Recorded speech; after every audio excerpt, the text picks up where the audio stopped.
happened in a room full of people who were supposed to be friends. It happened with a microphone in my hand, a tightness in my chest, and years of swallowed insults boiling over all at once. And when it was over, I was standing outside in the cold, kicked out of a birthday party, wondering if I had just burned my oldest friendships to the ground. It didn't start that night. It started a year and a half earlier, when my tight-knit group of lifelong friends decided to welcome someone new. His name was John. From the beginning, I didn't like him. He was the kind of person who always had to correct you, always had to prove he knew more. A friend might say Einstein in conversation, and John would cut in. "I have no idea who you're talking about. Do you mean the renowned scientist Albert Einstein?" Once, I posted a simple, "I love college football," on Snapchat. His reply?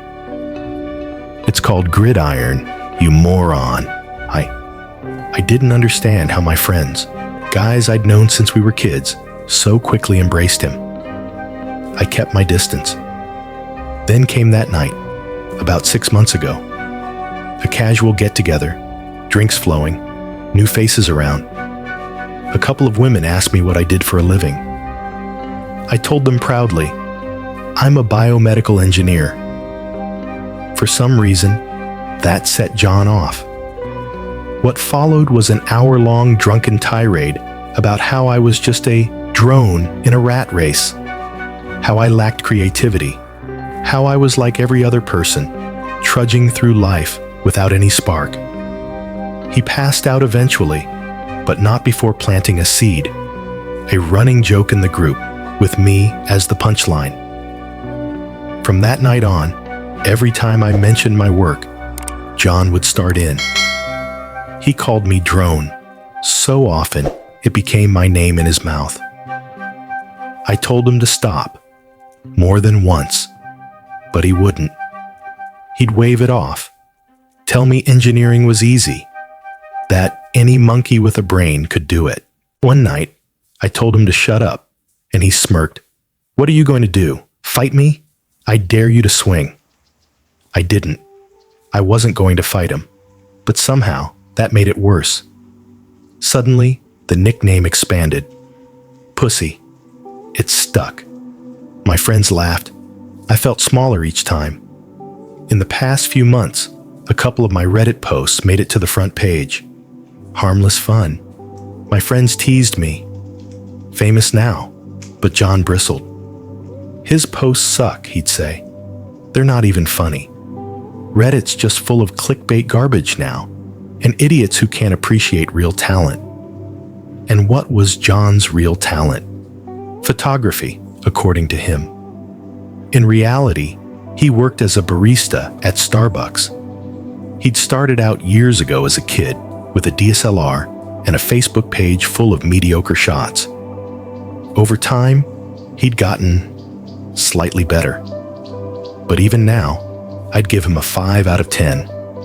2 weeks before the party, he'd applied to his dream job at National Geographic and been rejected. His public explanation? Discrimination because of his skin color. I hadn't seen him since that post. Then came the surprise party. His place, his family there, our mutual friends packed into the living room. When I arrived, I thought, maybe we could be civil. I even offered a small olive branch. "I'm sorry you didn't get Nat Geo," I told him.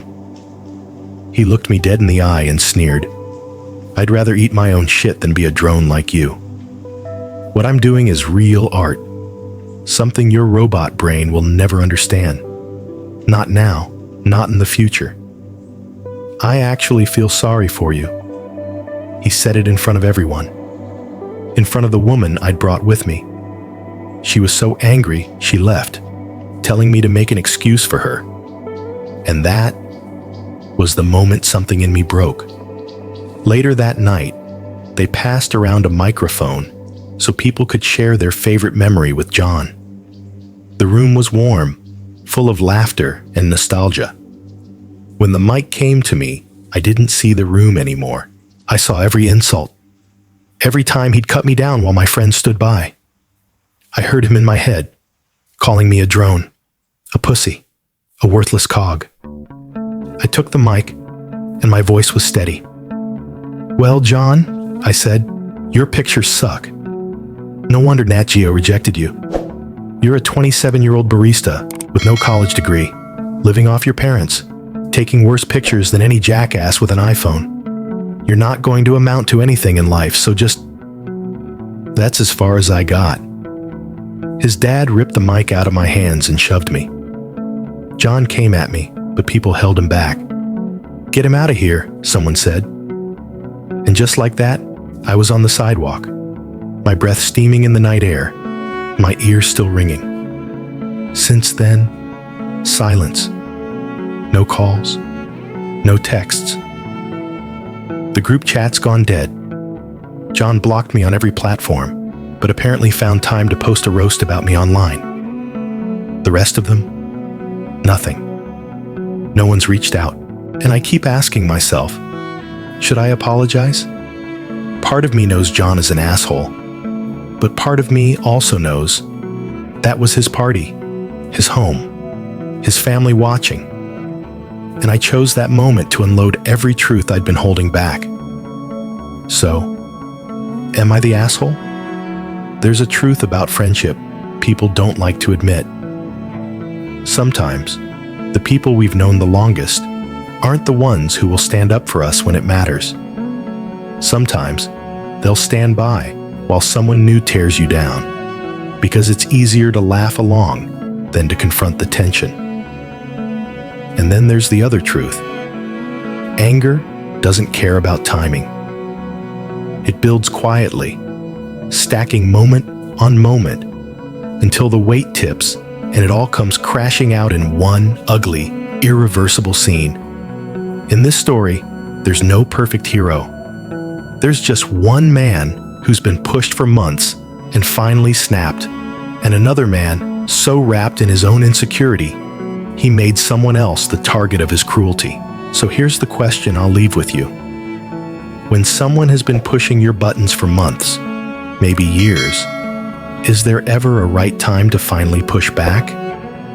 Or does the moment you choose matter more than the fact that you spoke at all? Tell me what you think. And maybe, just maybe, think about who in your life might be quietly carrying the weight of words they've never said, yet.